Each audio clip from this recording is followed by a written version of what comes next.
New Testament theologians have this great phrase called the already and the not yet, right?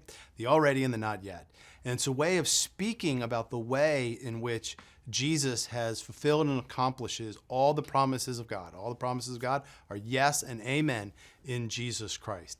And so all those promises have been initiated, inaugurated, but equally, there's a not yet, there's a still more to come realization of these great redemptive promises from God. So when Jesus atones for our sins and is raised back to life, he then ascends back into the presence of God. So in Jesus Christ, we have the first man to truly and fully return from exile into the very presence of God. And then Paul talks about the way we are united with Christ. And so therefore, because that man to whom we are united has returned to the presence of God, we too have returned therefore from exile through our union with the crucified and resurrected and ascended man, the man, our Lord and Savior, Jesus Christ. That's the already. But then the not yet, we still live in a fallen world. Death and sin are still real.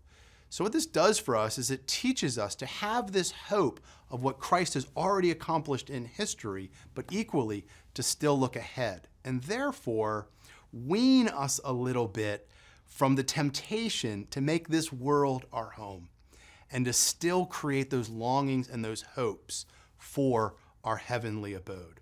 But equally, it reminds us that while we have returned from exile, not everybody has. There's a world full of unbelievers who have not been reconciled to the Father, who are not united to the crucified, resurrected, and ascended man. They have not returned from exile.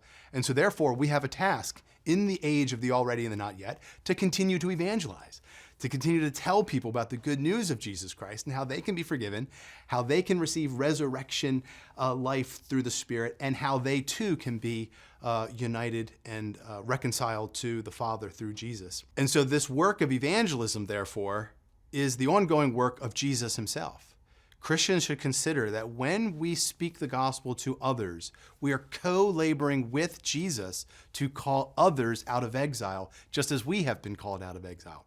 Or to put it another way, Jesus is making his appeal to the world to come out from among them and be reconciled to the Father through them. He's making that appeal to the world through us. And that's the work of evangelism. That's why he's made us fishers of men.